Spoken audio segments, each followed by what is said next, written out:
আজকে আমরা জানবো দড়ির কাজ সম্পর্কে। দেখো, স্কাউট ব্যাচের জন্য 4টি গেরো সম্পর্কে, অর্থাৎ আমরা সদস্য ব্যাচের কথা বলছি, সদস্য ব্যাচের জন্য 4টি গেরো সম্পর্কে জানা প্রয়োজন। এছাড়াও দড়ির প্রকারভেদ, দড়ির যত্ন, দড়ি রাখার নিয়ম, দড়ির মুখ বাঁধার নিয়ম, যেটাকে আমরা হুইপিং বলি, ইত্যাদি জানা অপরিহার্য। ঠিক আছে, তাহলে দড়ির প্রকারভেদ জানার জন্য জানা ও দড়ির যত্ন, দড়ি গুছিয়ে রাখতে পারা। এর মধ্যে প্রথমে হচ্ছে দড়ি কি, আমাকে প্রথমে জানতে হবে কি দড়ি কি। তাহলে হাজার বছর ধরে দড়ির কাজ ও গেরো ব্যবহার হয়ে আসছে। এই প্রযুক্তি যুগেও আমরা গেরোর ব্যবহার থেকে থেমে থাকে, অর্থাৎ এটা কিন্তু আমরা গেরোর ব্যবহারটা কিন্তু দীর্ঘদিন ধরে আমরা করে আসছি। যেমন ধরো মাছ ধরতে আমরা এটা ব্যবহার করি, নৌকা চালাতে ব্যবহার করি, পর্বত আরোহণের সময় ব্যবহার করি, জীবন রক্ষার জন্য, যেমন ধরো উদ্ধার কাজে, আগুন নেভাতে, অস্ত্র পাচারে ইত্যাদি বিভিন্ন গুরুত্বপূর্ণ কাজগুলোতে কিন্তু আমরা দড়ি এবং গেরোর ব্যবহার করে থাকি। ঠিক আছে, এখন প্রশ্ন হচ্ছে দড়ির প্রকারভেদ। ঠিক আছে, তাহলে দেখো দড়ির প্রকারভেদের মধ্যে প্রথমে আমরা যে প্রকার সম্পর্কে জানবো সেটি হচ্ছে লেইট রোপ। খাতায় লিখো, লেইট রোপ বা টুইস্ট রোপ। লেইট রোপ বা টুইস্ট রোপ। লেইট রোপ বা টুইস্ট রোপ এটা কেমন? এটা হচ্ছে পেঁচানো দড়ি। পেঁচানো দড়ির মধ্যে দেখো, পেঁচানো দড়ি সাধারণত 3টি সুতা বা তন্তু দিয়ে তৈরি হয়, যা বাম থেকে ডানে পেঁচানো থাকে।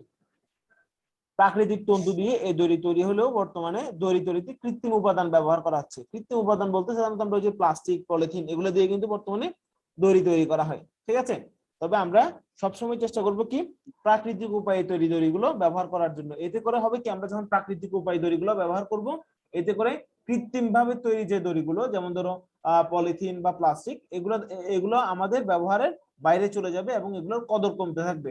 এবং যে পাটের তৈরি যে দড়িগুলো, এর ফলে কিন্তু পাটের তৈরি দড়ির যখন ব্যবহার আমরা বাড়িয়ে ফেলবো, তখন এটির চাহিদা বাজারে বৃদ্ধি পাবে। তো আমরা সবসময় চাইবো কি, আমরা সবসময় চাইবো যেন পাটের তৈরি দড়িটা ব্যবহার করতে পারি। তারপর হচ্ছে ব্রেডেড রোপ। ব্রেডেড রোপ, প্রথমটা পড়লাম হচ্ছে লেইট বা টুইস্ট রোপ, তারপর হচ্ছে কি ব্রেডেড রোপ। এটা হচ্ছে বিনুনি করা দড়ি। ঠিক আছে, বিনুনি করা দড়ি, এই ধরনের দড়ির ভেতরের অংশ শক্ত কৃত্রিম তন্তু দিয়ে তৈরি এবং এর উপরে বেনি করা খাপ দিয়ে ঢাকা থাকে। ঠিক আছে, অর্থাৎ এটা একটা কাভারের মধ্যে থাকে, যেটা বলা হচ্ছে ব্রেডেড রোপ। ঠিক আছে, এটা কিসের মধ্যে থাকে? একটা, এটা ভিতরে বিনুনি পাকানো থাকে এবং বাইরে এটার একটা কাভার থাকে। ঠিক আছে, তাই এটাকে বলা হচ্ছে কি ব্রেডেড রোপ। এছাড়াও এটি তৈরির উপাদান দড়িকে 3 ভাগে ভাগ করা হয়েছে। প্রাকৃতিক দড়ির মধ্যে রয়েছে, যা পাট, শন, নারিকেল ছোবড়া, মেলিনা দিয়ে তৈরি হয়। ঠিক আছে, প্রকৃতির দড়ি সাধারণত সস্তা হয়, যেগুলো প্রাকৃতিক উপাদান থেকে তৈরি হয়, যেমন নারিকেলের ছোবড়া, পাট, তারপর হচ্ছে মেলিনা, শন ইত্যাদি, এগুলো দিয়ে তৈরি যে দড়িগুলো, এগুলো কিন্তু ও দামে তুলনামূলক সস্তা, যেগুলো কৃত্রিম উপায়ে তৈরি হয় ওগুলোর চেয়ে। ঠিক আছে, এবার আসো কৃত্রিম দড়ি কি। কৃত্রিম দড়ি হচ্ছে নানা রকম বস্তুর মিশ্রণে তৈরি হয়, যেমন কৃত্রিম দড়িতে যা দীর্ঘ, এটা কিন্তু দীর্ঘস্থায়ী, কারণ এটা তো পচনশীল না। ঠিক আছে, এটা আমার পরিবেশের ক্ষতি করছে কিন্তু। হ্যাঁ, এটা শক্ত হয়, মজবুত হয়, ঠিক আছে, কিন্তু এটা পরিবেশের জন্য ভালো না। এই দড়ি অপেক্ষাকৃত দামে অপেক্ষাকৃত বেশি হয়। ঠিক আছে, এটা দীর্ঘদিন টেকসই হয়, কিন্তু এটা প্রকৃতির জন্য, আমাদের প্রাকৃতিক ভারসাম্য নষ্টের জন্য কিন্তু দায়ী। ঠিক আছে, এবার আসো তারের দড়ি, ওয়্যার রোপ যেটাকে আমরা বলি, তারের দড়ি। ধাতব পদার্থকে তারের মতো পেঁচিয়ে তৈরি করা হয় তারের দড়ি। ব্রিজ, লিফট এবং বিভিন্ন অবকাঠামো তৈরিতে তারের দড়ি ব্যবহার করা হয়। তাহলে তারের দড়ি আমরা কখন ব্যবহার দেখি? তারের দড়ি যেটা ব্রিজ তৈরির সময়, বা লিফট, তোমরা লিফট উঠছো কখনো? লিফট কিন্তু উপরে ওঠা নামা করার জন্য একটা ওয়্যার ব্যবহার করা হয়, যেটাকে আমরা ধাতব।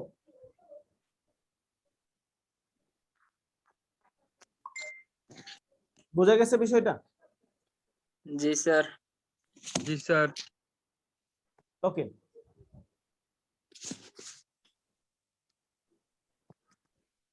তারপরে দেখো দড়ি গুছিয়ে রাখার নিয়ম। স্ক্রিনশট তোমরা নিও, মাঝে মধ্যে স্ক্রিনশট নিও, তোমাদের পড়ার ক্ষেত্রে এগুলো কাজে লাগবে। আচ্ছা, দড়ির যত্নটা আমরা একটু করি। দড়ির যত্ন বলতে সাধারণত এখানে বোঝানো হচ্ছে কি, দেখো তোমরা কি স্ক্রিন দেখতে পাচ্ছ? দেখতে যদি না পাও তোমরা জুম করলে কিন্তু দেখতে পাবা, যেহেতু এটা জুম জি স্যার দেখা যাচ্ছে, অ্যাপস এর নাম স্যার জুম। জুম করে দেখতেছি স্যার। ভেরি গুড, জি ভেরি স্যার। গুড। ওকে, তাহলে দেখো যে দড়ির যত্ন আমরা কিভাবে নেব। দড়ি যেহেতু আমাদের অনেক উপকারে আসছে, হ্যাঁ, আমরা দীর্ঘদিন এটা কোনো কিছু শক্তভাবে বেঁধে রাখার জন্য, জীবন রক্ষাকারী জীবন রক্ষার জন্য বা উদ্ধার কাজে ব্যবহার করছি, সেহেতু দড়ির যত্ন নেওয়া খুব জরুরি। ঠিক আছে, তাই দেখো কোনো দড়ি ব্যবহারের পর তা সময়, অনেক সময় দড়িতে নানা প্রকার কাদা, মাটি, শ্যাওলা, যখন আমরা উদ্ধার কাজে যাই তখন এগুলাতে কি হয় যে শ্যাওলা পড়ে যায় বা কাদা লেগে থাকে, ঠিক আছে, ময়লা লেগে থাকে। হ্যাঁ, এতে দড়ি কিন্তু দ্রুত নষ্ট হয়ে যাওয়ার একটা পসিবিলিটি থাকে, একটা সম্ভাবনা থেকে যায়। তাই কি করতে হবে, দড়ি ব্যবহারের পর ভালোভাবে পরিষ্কার করে রাখতে হবে, না হলে এটা পরবর্তী ব্যবহার উপযোগী হবে না। তাহলে দড়ি প্রথমবার ব্যবহারের পর সেটাকে কি করতে হবে, পরবর্তীতে ব্যবহার উপযোগী করার জন্য যদি দড়িতে কোনো ময়লা, আবর্জনা, কাদা ইত্যাদি লেগে থাকে বা শ্যাওলা পড়ে থাকে, সেটাকে পরিষ্কার করে রাখতে হবে। ঠিক আছে, তাহলে আমরা কিভাবে পরিষ্কার করব? যদি ভেজা থাকে তাহলে অবশ্যই সেটাকে শুকিয়ে রাখতে হবে, ময়লা থাকলে ময়লাগুলা মুছে ফেলতে হবে, ধুয়ে ফেলতে হবে, ধুয়ে সেটা অবশ্যই শুকিয়ে কি করতে হবে, এটা সংরক্ষণ করতে হবে।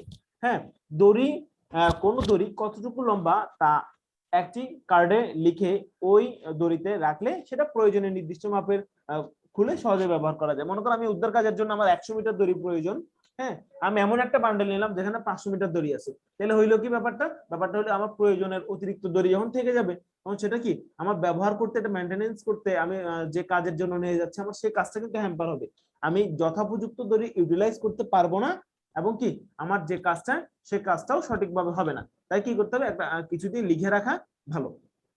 ঠিক আছে, তারপর হচ্ছে দড়ি সাধারণত পেঁচিয়ে ঝুলিয়ে রাখলে ভালো। দড়ি আমরা সাধারণত ফ্লোরে ফেলে রাখি বা স্যাঁতস্যাঁতে জায়গায় না রেখে সেটা আমরা যদি ওয়ালে ঝুলিয়ে রাখি, সেক্ষেত্রে দড়ি দীর্ঘদিন ব্যবহার করা যায়। এতে করে ইঁদুর বা কীটপতঙ্গ ও নষ্ট করার যে পসিবিলিটি থাকে সেটি থেকে দড়িকে রক্ষা করা যায়। তাহলে আমরা দড়ির যত্নটা কি বুঝতে পারছি সবাই? সবাই কি দড়ির যত্নটা বুঝতে জি পারছি? স্যার। জি ওকে, দেখো দড়ি গুছিয়ে রাখার একটা নিয়ম দেওয়া আছে এখানে, যে জি দড়ি, স্যার। Okay very good. দেখো দড়ি গুছিয়ে রাখার যে নিয়ম বলছে যে দড়ি এক প্রান্তে বাম হাতে ধরে ডান হাত প্রসারিত করে ডান হাত দিয়ে দড়ি এক অংশ ধরতে হবে। ঠিক আছে, অর্থাৎ তোমরা এটা প্র্যাকটিক্যালি যখন করতে পারবে বিষয়টা আশা করি আরো ক্লিয়ার হয়ে যাবে। এবার ডান হাতকে ধরে দড়ি আগে বাম হাত উপর পেঁচিয়ে, আমরা দেখো এখানে দেখতে পাচ্ছি স্টেপ, ডান হাত বাম হাতের উপর পেঁচিয়ে পেঁচিয়ে কি করছে, ওরা একটা লুপ তৈরি করছে। হ্যাঁ, ঠিক আছে, এতে করে দুই হাত সমান বৃত্ত হবে এবং সমস্ত দড়ি বাম হাতে রেখে সর্বশেষ প্যাচটি ডান দিক থেকে বাম দিকে অর্থাৎ বিপরীত দিকে প্যাচগুলোর উপর দিকে একবার ঘুরিয়ে পেছন দিকে থেকে বাম হাতের ফাঁকার ভেতর টেনে আনতে হবে। ঠিক আছে, এবার যে বৃত্ত তৈরি হবে তাতে ঝুলন্ত বাঁশ বা হ্যাঙ্গারের ঝুলিয়ে রাখা যাবে। তোমরা দেখতে পাচ্ছ এখানে একটা স্কাউট ছেলে, সে কি করছে, দড়ি গোছানোর পর ঝুলিয়ে রাখছে। বুঝতে পারছো? হ্যাঁ, জি জি sir. Sir. Very good. Okay, দেখো তারপর বলছে যদি দড়ি মোটা হয় তাহলে দড়ির এক প্রান্ত মাটিতে ফেলে একটি বৃত্ত আকার করে, এটা ছোট দড়ি হলে আমি হাতের মধ্যে নিয়ে এটা একটা বৃত্ত তৈরি করে প্যাচ দিয়ে ঝুলে রাখতে পারতেছি, কিন্তু যখন মোটা দড়ি হবে যেটার ওয়েট বেশি হবে, আমার হাতে এটা ধারণ ক্ষমতা থাকবে না, তখন আমি কি করবো, সেটা মাটিতে ফেলে বৃত্ত আকারে ঘুরিয়ে ঘুরিয়ে সমান বৃত্ত তৈরি করে এটিকে নির্দিষ্ট একটা শেপের মধ্যে এনে আমি ওই আকের মতো করে প্যাচ দিয়ে ঝুলে রাখবো। ঠিক আছে, দেখো যদি ঢিলা হওয়ার সম্ভাবনা থাকে তবে বৃত্তের 3টি বা 4টি স্থানে চিকন দড়ি দিয়ে ওই যে মোটা দড়িকে বাঁধার জন্য কি করবো আমরা, দড়ির 3টা পাশে বা 4 পাশে বা 2 পাশে চিকন একটা দড়ি দিয়ে সম্পূর্ণ ওই যে গোছা যেটা বলি আমরা, ঠিক আছে, এটাকে কি করব, শক্ত করে বেঁধে সংরক্ষণ করব। এতে করে আমার ওই যে যেহেতু দড়ি মোটা দড়ি, এটা আমার ব্যবহার উপযোগী করে রাখার জন্য, যেহেতু এটা অনেক দামি একটা জিনিস, এটা ব্যবহার উপযোগী করে রাখার জন্য আমাকে কি করতে হবে, অবশ্যই ভালোভাবে সংরক্ষণ করতে হবে। আমার কথা কি সবাই বুঝতে পারতেছো? জি স্যার। ওকে, জি স্যার। এরপরের যে অংশ, এগুলা আমাদের কিন্তু এখন পড়া এবং রিভিশন দুইটা একসাথেই করতে হচ্ছে। ঠিক আছে, আমরা আগে পড়ছি বাট এখন যে আমাদের এগুলো কিন্তু রিভিশন। আমি চাইবো তোমরা লিখবা, এরপরের অংশগুলো তোমরা লিখবা, লিখলে হবে কি তোমার মনে থাকবে বেশি। ঠিক আছে, তাহলে বাসায় পড়ার ঝামেলাটা থেকে তুমি বেঁচে গেলা। হ্যাঁ, তাহলে দড়ির বিভিন্ন অংশ, দেখো একটি দড়ির 2টি প্রান্ত থাকে, আসতে পারে, এটা পরীক্ষা আসতে পারে। একটা দড়িতে কয়টা প্রান্ত থাকবে? একটা দড়িতে কয়টি প্রান্ত থাকে? দুইটাই দুটি প্রান্ত। দুটি প্রান্ত থাকবে, একটি হচ্ছে চলমান আর একটা হচ্ছে স্থির। এখন কথা হচ্ছে কোনটা চলমান কোনটা স্থির, কে বলতে পারবা? কোনটা চলমান প্রান্ত কোনটা স্থির প্রান্ত? যেটা ডান হাতে থাকে সেটা চলমান, আর যেটা বাম হাতে থাকে সেটা স্থির। আচ্ছা, যে বাম হাতে কাজ করে মানে যার বাম হাত চলে, তাহলে বাম হাতেরটা চলমান ডান হাত বাম হাতেরটা চলমান, ডান হাতেরটা স্থির। আমাকে একটা রুলসে যেতে হবে। রুলস হচ্ছে কি, যে প্রান্ত চলবে সেটাই চলমান প্রান্ত, সোজা হিসাব একেবারে। ঠিক আছে, যে প্রান্ত স্থির থাকবে সেটা হচ্ছে স্থির প্রান্ত। দেখো এখানে বলছে যে প্রান্ত ব্যবহার করা হয় না তাকে স্থির প্রান্ত বলে, তার মানে যে প্রান্ত ব্যবহার করা হয় সেটা চলমান প্রান্ত। ক্লিয়ার? এবার সে ডান হাতে হলে ডান হাত চালাবে, বাম হাতে হলে বাম হাত চালাবে। ক্লিয়ার? বোঝা গেল? জি স্যার, জি ওকে, স্যার, জি স্যার। আশা করি আমরা সবাই বুঝতে পারছি। দড়ির প্রান্ত কয়টা? দুইটা দুটি। দুটি প্রান্ত। ওকে, আসলে আমরা জানি বাইট কি। দেখো দড়ির কোথাও যদি অর্ধবৃত্ত অথবা সোজা চলতে চলতে বাঁক হয়ে যায়, অথবা যদি দড়ির এক প্রান্তকে দড়ির অপর পাশাপাশি রেখে প্রান্ত যদি লুপের মতো তৈরি হয় তখন তাকে বাইট বলে। ঠিক আছে, তাহলে বাইট বলতে আমরা কি বুঝি? যদি দড়ি অর্ধবৃত্তকে সাধারণত একটা বাইট বলে। অর্ধবৃত্তকে কি বলে?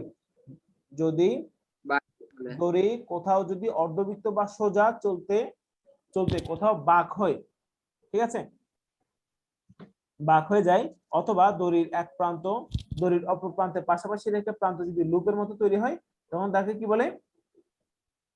বাইট বলে। বাইট বলে। এবার আসো টার্ন কি। টার্ন, দেখো এখানে তোমরা একটা টার্নের ছবি দেখতে পাচ্ছ না? একটা টার্নের ছবি দেখা জি যায়? স্যার, জি জি স্যার। স্যার। আমি বোঝানোর ক্ষেত্রে একটু ক্লিয়ার করি আরো। দেখো এটা হচ্ছে টার্ন। তাহলে টার্নের এখানে যে আমরা সংজ্ঞায় সেটি কি দেখতে পাচ্ছি, যদি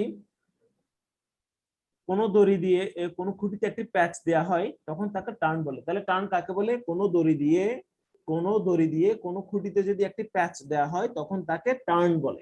ঠিক আছে, টার্ন দেওয়ার সময় দড়ির চলমান অংশ এবং স্থির অংশ পরস্পর একত্রে মিলিত হবে না।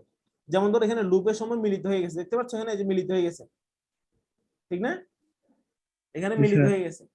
কিন্তু যখন আমি কিসের কথা বলছি? যখন আমি টার্নের কথা স্যার। হ্যাঁ, যখন আমি একটা টার্নের কথা বলবো তখন আহ, দুইটা প্রান্ত কি হবে না? মিলিত হবে না। ঠিক আছে, তাই গেল টার্ন। এবার আসলে রাউন্ড। দেখো রাউন্ডের ক্ষেত্রে কোনো দড়ি দিয়ে একটি খুঁটিতে একটি পূর্ণ প্যাচ দেয়া হয় তাহলে দড়ির চলমান অংশ এবং স্থির অংশ একত্রে পরস্পর মিলিত হবে। ঠিক আছে, এই যে দেখো তোমরা রাউন্ড দেখো, যদি দড়ি দিয়ে কোনো খুঁটিতে একটি পূর্ণ প্যাচ দেওয়া হয়, একটা এখানে কিন্তু চলমান প্রান্ত স্থির প্রান্তের উপর দিয়ে গেছে, ঠিক আছে, তাহলে দড়ির চলমান স্থির প্রান্ত একত্রে পরস্পর মিলিত হবে। রাউন্ডে মিলিত হবে, টার্নে মিলিত হবে না। রাউন্ডে মিলিত হবে, টার্নে মিলিত হবে না। দেখো ইউ টার্ন বলি না আমরা, ইউ টার্নের সময় কিন্তু একটা আরেকটার সাথে মিলিত হয় না। হ্যাঁ, বুঝতেছো বিষয়টা? আমরা বলি না জি স্যার। জি স্যার, ইউ টার্ন বলি না, U turn, U shape turn.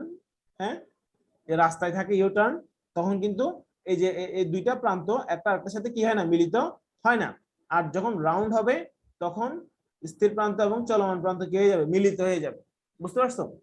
তাহলে বিষয়টা কি ক্লিয়ার?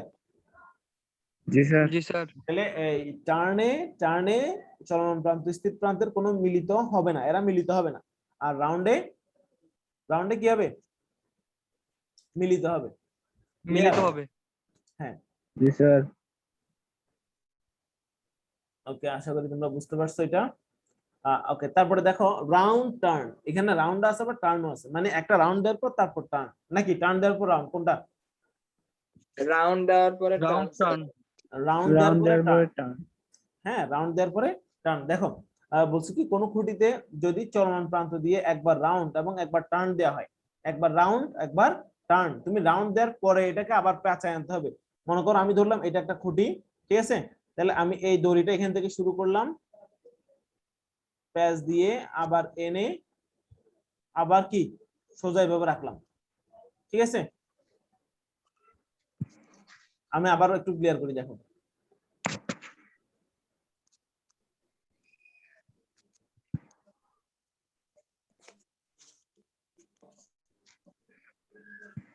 আমার কার্সর দেখা যায়? তোমরা দেখতে পাচ্ছ কার্সর? দেখো জি স্যার। না প্রথমে স্যার, কার্সর দেখা যায় না? এই যে প্রথমে কি করলাম, আমি একটা খুঁটিকে স্যার দেখা যায়। আমি কি করলাম, রাউন্ড দিলাম, রাউন্ডে মিলিত হইলো, আবার পেঁচানোর পরে এই মনে করে এটা কি রাউন্ড টার্ন, মানে প্রথমে রাউন্ড হইলো তারপর টার্ন হইলো, টার্নের সময় কিন্তু মিলিত হবে না, রাউন্ডে মিলিত হবে, টার্নে মিলিত হবে না, মনে থাকবে? হবে না। রাউন্ডের সময় জি, স্যার। মিলিত হবে কিন্তু টার্নে মিলিত হবে না, তাই বলা হচ্ছে রাউন্ড টার্ন, আগে রাউন্ড তারপরে টার্ন। ঠিক আছে, যদি খুঁটিতে কোনো দড়ির চলমান প্রান্ত দিয়ে একবার রাউন্ড এবং একবার টার্ন দেওয়া হয় তখন তাকে রাউন্ড টার্ন বলে। ক্লিয়ার? জি জি স্যার। স্যার। ওকে, এবার আসলে লুপ কি? দড়ির এক প্রান্তকে মূল দড়ির উপর রাখলে তা হবে লুপ। দড়ির এক প্রান্তকে মূল দড়ির উপর রাখলে তা হবে লুপ। ঠিক আছে, এক প্রান্তকে, ওই যে এটা অনেকটা টার্নের মতো, টার্নের মধ্যে খুঁটির প্রয়োজন আছে, লুপে কোনো খুঁটির প্রয়োজন নাই। বুঝতে পারছো? টার্নে কি দরকার আছে? খুঁটি, রাউন্ড এবং টার্ন এগুলোতে খুঁটির দরকার আছে, কিন্তু লুপে কোনো খুঁটির প্রয়োজন নাই। দেখো, দড়ির এক প্রান্তে মূল দড়ির উপর রাখলে তা হবে লুপ।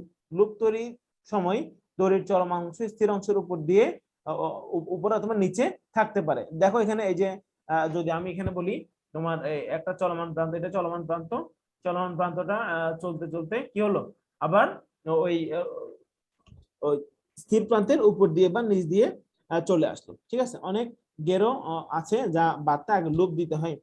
ঠিক আছে, লুপ দিয়ে গেরো বাঁধতে হয়। তাহলে আগে লুপ দিয়ে গেরো বাঁধতে হয় কি? একটা বলো তো, একটা গেরোর নাম বলো তো। এরকম বর্ষি গেরো কিন্তু আগে লুপ দিতে হয়। ঠিক আছে, চাইলে আমরা যদি কোনো কিছুর কোনো সাপোর্টিং স্টাফ ছাড়া যদি আমরা একটা কি দিতে চাই, যদি একটা বর্ষি গেরো দিতে বলি, হ্যাঁ, তখন কিন্তু আমাকে একটা লুপ আগে দিতে হবে। কথা কি বোঝা গেছে? জি জি স্যার। স্যার। ওকে, তাহলে এই গেল আমার দড়ি নিয়ে প্রাথমিক আলোচনা, গেরো নিয়ে প্রাথমিক আলোচনা। আমি সামনের দিকে আগাই, কি বলো? জি এবার আসো, স্যার। হুইপিং কি? হুইপিং জি স্যার। তোমরা এগুলো কিন্তু খাতায় লিখবা, লিখে আমাকে এখন দেখাবা, এই যে গ্রুপেই দেখাবা কি লিখতেছো না লিখতেছো, এগুলো আমাকে গ্রুপে তোমরা ছবি তুলে দেখাবা যারা যারা লিখছো। ঠিক তাহলে আছে স্যার। ওকে, এবার আসো হুইপিং কি?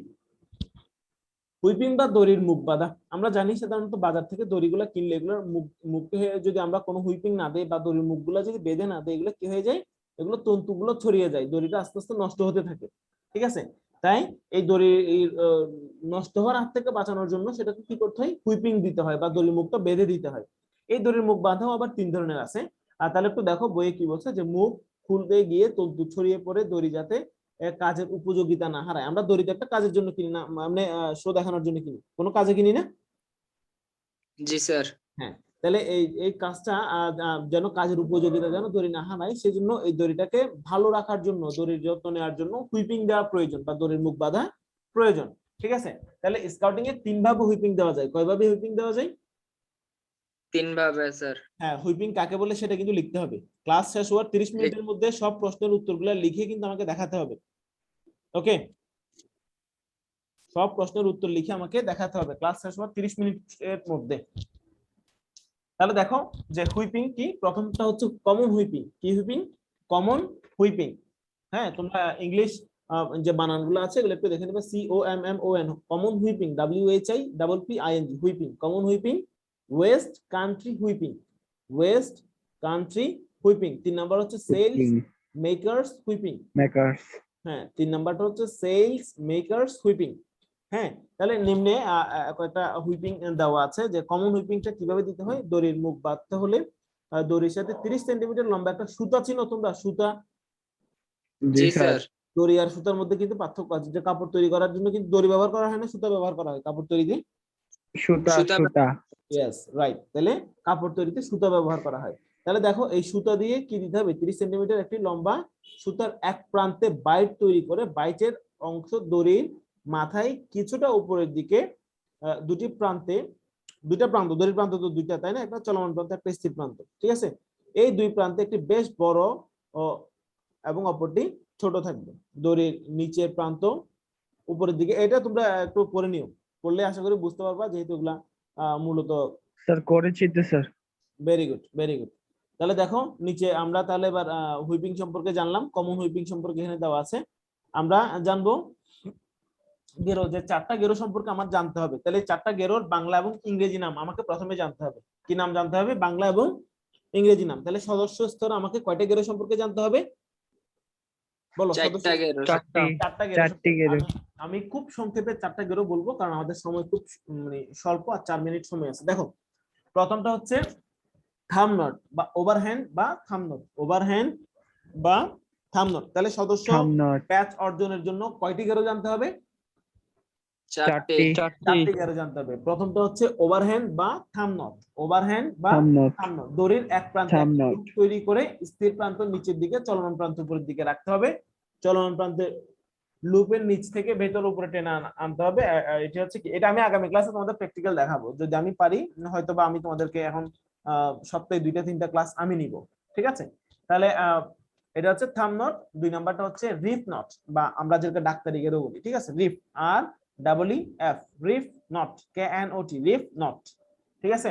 তাহলে ওভার হ্যান্ড জি স্যার। বা থাম নট, তারপর হচ্ছে রিফ নট।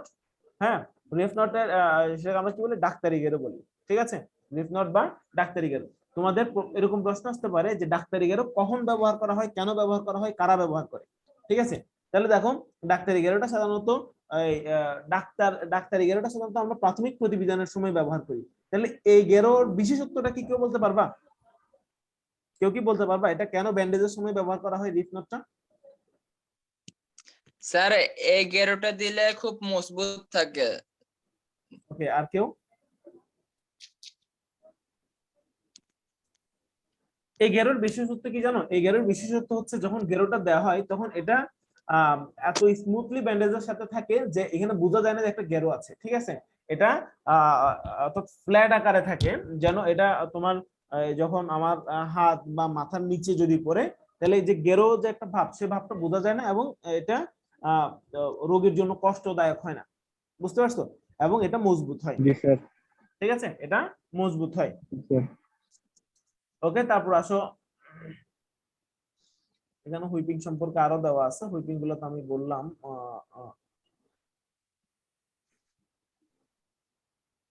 এখানে একটা পেজ ডাবল আছে। আচ্ছা, যাই হোক, এবার আসো বোলাইন। 3 নাম্বারটা হচ্ছে বোলাইন। দেখো, বোলাইন বা জীবন রক্ষাকারী গেরো। বোলাইন বা জীবন রক্ষাকারী গেরো। বোলাইন স্পেলিংটা কি? BOW, বো, LINE, বো লাইন, ঠিক আছে? বানান খুব জরুরি, কিন্তু বানানটা ভালোভাবে দেখে নিবে। বো লাইন, ঠিক আছে? বা জীবন রক্ষাকারী গেরো। তাহলে এই গেরো কখন ব্যবহার করা হয়? এই গেরো হচ্ছে আমাদের সাধারণত যখন আমরা উদ্ধার কাজে যাই তখন এই গেরোটা ব্যবহার করা হয়, ঠিক আছে? এই গেরো কখন ব্যবহার করা হয়? উদ্ধার কাজে গেলে উদ্ধার কাজে ব্যবহার করা হয়। এই গেরো জানা কিন্তু খুবই প্রয়োজন। আমি তোমরা সবাই জেনে রাখবা, আগামী দিন আমি ধরে নিয়ে বসবা তোমরা সবাই। আগামী ক্লাসে আমি তোমাদের কাছ থেকে বোলাইন এই 4টা গেরো কিভাবে দিতে হয় আমি দেখবো। তারপরে দেখো, তারপর হচ্ছে ক্লোভিচ। তোমাদেরকে গেরোর নাম বলতে বলবে এবং গেরো ও কোনটার কি ব্যবহার সেগুলো জানতে চাইবে। ক্লোভিচ হচ্ছে কি? বর্ষি গেরো, ঠিক আছে? তাহলে চলমান বর্ষি গেরো তোমরা এটা দিতে পারবে, এটা সহজেই। বর্ষি গেরোর একটা বিশেষত্ব কি? এটা তুমি যেখানে দিবা সেখানে ফিক্সড থাকবে, এখান থেকে উপরে বা নিচে ওঠানামা করবে না, ঠিক আছে? বর্ষি গেরোর একটা বিশেষত্ব এটা হচ্ছে উপরে নিচে কি করবে না? ওঠানামা করবে না, ঠিক আছে? জি স্যার। আমার কথা কি বুঝতে পারছো? তাহলে আমরা আজকে জানলাম কি? জি স্যার। দড়ির কাজ সম্পর্কে সবাই বিস্তারিত জানতে পারলাম। তোমাদের কাজ হচ্ছে, আমি আজকে যে পড়াটা পড়াইছি দড়ির কাজ, শিরোনাম দিবা দড়ির কাজ, ঠিক আছে? আজকে ডেট দিবা, তারপর হচ্ছে আমি আমার লিখবা, আমার নাম লিখবা, লিখে এটা তোমরা সাবমিট করবা। হচ্ছে এখন বাজে 9টা, মনে করো আমি ক্লাস শেষ করতে করতে 9:45। তোমরা আমাকে 10:15-র মধ্যে এটা সাবমিট করবা। যে কয়েকজন আসো 15-র মধ্যে সাবমিট করবে, একটু পর ক্লাস শেষ হবে। শেষ হলে আর জয়েন করতে হবে না, আমি ক্লাস রেকর্ডটা আবার গ্রুপে দিয়ে দিব। ওকে, কারো কোনো প্রশ্ন আছে? কারো কোনো প্রশ্ন আছে? না স্যার। ওকে, ধন্যবাদ সবাইকে। ভালো থাকবা, সুস্থ থাকবা, রেগুলার ক্লাস করবা, যারা করছে না তাদের জানিয়ে দিবা। ধন্যবাদ সবাইকে। স্যার নমস্কার। আসসালামু আলাইকুম স্যার। আসসালামু আলাইকুম। ওয়ালাইকুম আসসালাম।